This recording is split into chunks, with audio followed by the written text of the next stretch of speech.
My name is Lucy Hinckley. I'm Lauren Graham. And our topic today is how Beethoven revolutionized music.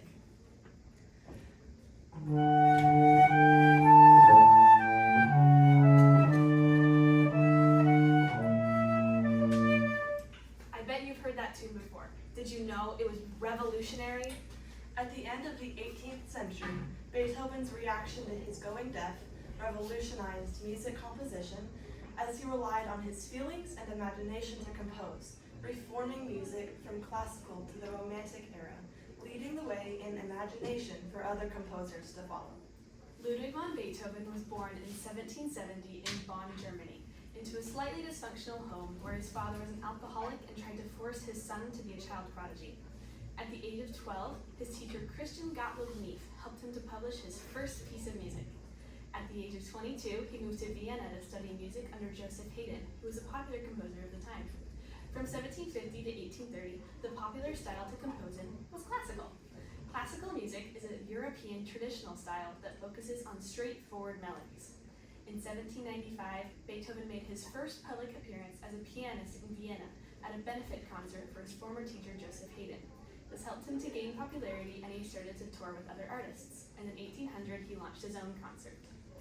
Beethoven's early works adhered to the established classical language of Mozart and Haydn, which emphasized clarity, balance, and structured forms. Although grounded in tradition, his early works introduced bolder harmonic shifts, faster tempos, and experimentation with form. His works showed hints of emotional depth that would define his later era, and in 1796 he wrote Cello Sonata Opera 5, No. 1 in F major, which you will now hear on the euphonium.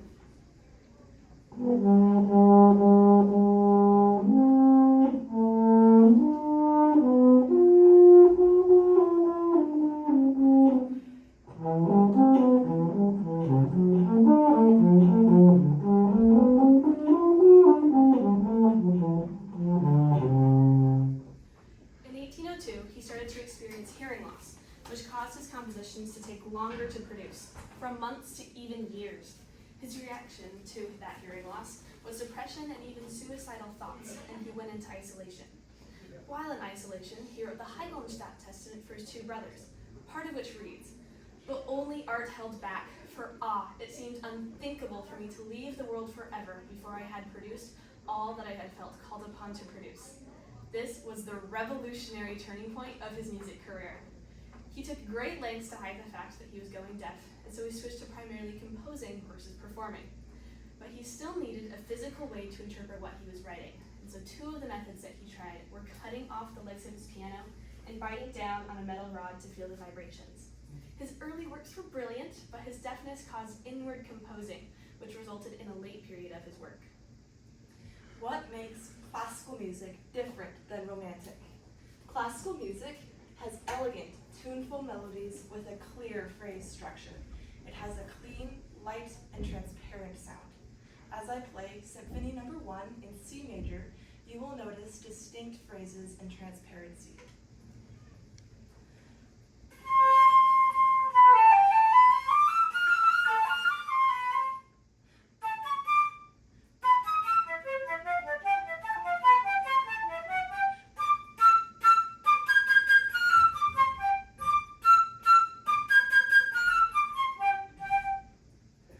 On the other hand, romantic music has long, lyrical, and connected phrases with lots of dynamic expression.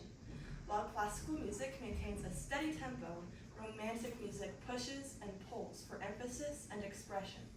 As I play Romance No. 1, you will hear connected phrases and dynamic expression.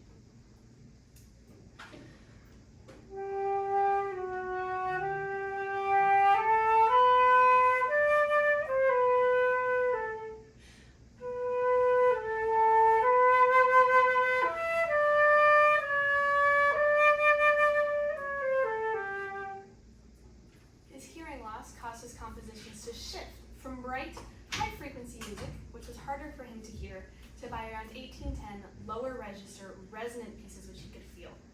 From 1810 to around 1815, he experienced complete hearing loss, which caused his compositions to become more abstract, avant-garde works, which relied on his internal hearing of the mind.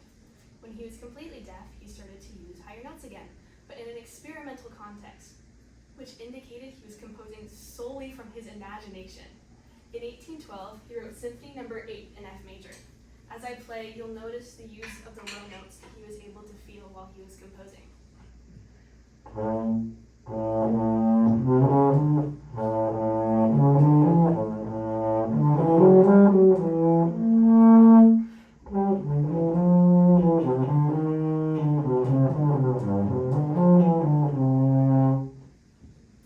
Reactions to Beethoven's shift were varied. Early listeners found his works to be quite challenging, some even claiming they lacked artistic value. Critic John Rockwell stated about Beethoven's Ninth Symphony that it was the eccentric and unlistenable products of a deaf and irascible genius. Over time, reactions changed, with many listeners falling in love with his music, recognizing it as profoundly emotional, deep, and brilliant. His works were seen as an expression of his own stormy, creative, and independent spirit, and his works were viewed as masterpieces for generations. In fact, his Ninth Symphony, with its chorale Ode to Joy, was played as the Berlin Wall fell. Composers after Beethoven heavily studied, emulated, and were shaped by his work, which redefined the symphony, sonata, and string quartet. Composers such as Brahms, Mahler, and Wagner were heavily influenced, with Wagner calling the Ninth Symphony a mystical goal, and Brahms modeling his symphonies after Beethoven's. However, some composers, such as Schubert, while still influenced, wanted to establish their own voice, but the prevailing trend of the 19th century was to work within the structural boundaries Beethoven had expanded. Later, Chuck Berry would write a song titled "Roll Over Beethoven," where he tells audiences that Beethoven needs to make way for the new rock and roll era. Even modern composers, such as John Coolidge Adams, have explored his work, and the 1960s classical rock genre intentionally references Beethoven's style. Beethoven was revolutionary for transforming music from refined aristocratic entertainment into a powerful, personal, and romantic medium. He was the first composer to operate as an independent artist, refusing to be treated as a servant by the aristocracy. He was deeply influenced by the French Revolution, and his music held themes of freedom, struggle, and the empowerment of the individual. His independent status allowed him to break musical conventions, effectively mirroring the democratic ideals of the French Revolution. Beethoven's late period was revolutionary for him as an individual, as he was able to reinvent himself as a deaf composer. Beethoven took music from something that was black and white and added his own splash of color.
Though Beethoven could not hear his own music, the world still can.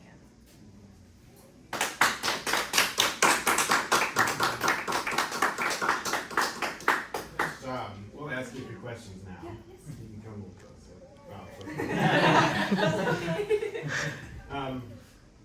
I just love that you took something you're passionate about, music, and combined it with history day. You don't. I've been doing this a lot of years, and you don't get topics like this very often. So Yeah. I commend you for trying this topic. I'm glad that you not just orally explained the difference between classical and romantic, but you played it. Because there were some terms that you were saying, like, I was like, what does that mean? What does that mean? of the differences. Yeah. Yeah. Because it made it so much clearer for me to understand how he shifted from classical to romantic. It's amazing. But my one question to you, as you guys were doing research, and I'm sure you did a plethora of research, like you were probably all over the place. Was there any piece of information that you may have sacrificed that you wanted to put into this presentation, but due to time constraints, you guys maybe went back and forth, like, I really want this in there, I really want this in there, but we can't, that you think is important? Is there anything that you guys? Ooh, Something that I just thought was really, really cool. Beethoven would take inspiration walks when he was going deaf. He would walk along the beach and he had sketchbooks that he would write his music in while he was just walking, and he'd come up with things as he was walking through nature, which I thought was really interesting, but didn't quite make the cut. yeah. There were quite a few small things that we kind of narrowed it down to everything that fit with the theme. But still then we're still like a minute over, like, oh, we have to cut out some more too. Yeah. And one of the things I found was super interesting was that with Beethoven's shift, symphonies expanded to include more brass and woodwinds and percussion to kind of get the oomph that he liked. He liked the loud, and so they expanded to create, and also to create more dynamic expression, because you can cut players out and make it small, and then if you bring everyone in, it's like in your face. All right, so I have to ask you, what do you mean by dynamic expression? These are the terms. Yes, okay, Yeah. yeah. So the dynamics are the volumes, like loud and soft, and then, expression is loud and soft, loud and Gotcha. Going slowly in and out loud, and in and out of it, and Okay. yeah. Genius. Just echo my colleagues here, appreciate this as someone who's kind of tone deaf, no talent, musical talent, explain the difference between, and demonstrating like classical and romantic and the shift. With that said, how has like this research influenced or shaped how you approach music now, whether that's classical, romantic, or modern compositions? Yeah. Well, actually, we have a solo and ensemble is like a music kind of competition, and this last year I played a Mozart flute piece, and it was very interesting going from that very like thick classical to now I'm playing a very romantic piece by a French composer who is in love, sort of a thing. And my teacher actually, when we were approaching it, because there's a ton of writings that's like play it sweet or play it like loud or soft, and so many things you have to think about, that she wrote in all of these notes for when playing it, and she was like, you have to do all of them, because Mozart is like, he just gives you the notes and you can play it however you want because you just have notes. You can express it how you want, but with the romantic pieces, the composer adds that for you, and so then you can play it how they want it played, and so it's kind of different to think, can I play a song? I have to play what they want, where they give you just the notes, you get to do what you want with it, rather than, having all of their notations in it for you. Yeah. For me personally, sorry, I was just going to say that I had to transpose my pieces so I could play them on my instrument, because this wasn't invented yet when Beethoven and Mozart were around. And so I took the cello sonata and I had to move it down to where I could play. And so that really helped me to be able to interpret different classical pieces and see like the different keys and different styles that they would compose in. I have a question about your sources. It seems like for the primary sources, a lot of them are music. Yes. There was one letter, I think, just one letter. Were you looking for other sources that weren't music? Yes. I mean, Yes. I know you have the challenge of Yeah. language is different. Yes. Did you use this letter as? Yes, Did you that quote was from That was the That's what I Heidel thought. shot. That's what I Yes, thought. there were, it was very, very hard to find primary sources, and most of them, it was hard because most of them are his music. And, Did he not write pictures. letters or? He did, but it's challenging to find them, and then if they're not translated, then, it's a whole thing. We found more letters that he was writing to, like, his brothers, and just like they weren't about music or anything that fit his theme, so we didn't include them because there's not time. And but it was very challenging, and he lived like 200-300 years ago, so there's also that. It's just hard to find out. So did the public know he was deaf? Was it? Yes. It was Yes. phenomenal. Yeah, it was pretty well And known. did he have a wife or someone, family that No. listened to his? How did he know his? If he could, you know what I'm saying? If he couldn't hear his Yeah. final product, Yeah. who told him it was good before it went public? Well, did he have an assistant or? he did have some assistants. Yes. That's I just know. me. I'm Yes, curiosity. yes, asking yes. this. Well, also I think as a musician, I mean, he had been doing music his whole life, right? And so I think like I can make a tune in my mind, or like I can see notes on a page and hear it in my mind, right? Even and like I can write something down and I can hear how it sounds, and then also with with the vibrations and stuff, because of like the different wavelengths go to different pitches, and then you can kind of tell where is this, and I assume he probably got pretty good after being deaf for so long and having to write like that. He probably got pretty talented at writing. Wow. So the You know? vibrations go through your jawbone and you can hear it in your head. Yeah. That's how, because those sound vibrations, different pitches are different wavelengths. Right. And so he was able to hear it without actually having the ability to hear. That's fascinating. And Yeah. on that, is that the image of the one, the Yes. vibration? Is that Yes. so that's one of actually from his personal Yes, collection? this is what he would attach to his piano to feel it. Yeah. And you may have already said this. How did he go deaf again? Like what happened? It was just natural. It Was was, this a yeah, bad- it was, yeah. How old was he? I don't think you said that. When he was going deaf, Yeah. he started going deaf around 1810, so he would have been 40. We're probably out of time. One more question. Okay, If go ahead. there's anything. Just to ask, when you were looking through his letters, all because you mentioned kind of him gaining influence or kind of in the ethos maybe of the French Revolution, was there any indication about like his thoughts on the contemporary politics, philosophy, democracy, or any of that? I don't think we ever heard anything about his thoughts on that, but I feel like that can definitely be reflected through his music and his shift. I mean, it was a time of revolutions: American Revolution, Latin America, Haitian, French, and so I think it kind of like led the world.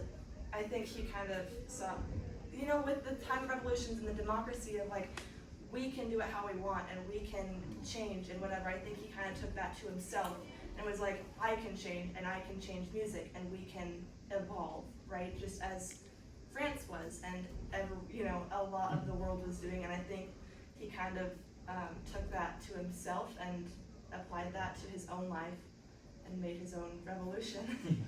Yeah. Okay, thank you very much. Thank you so much. Thank you.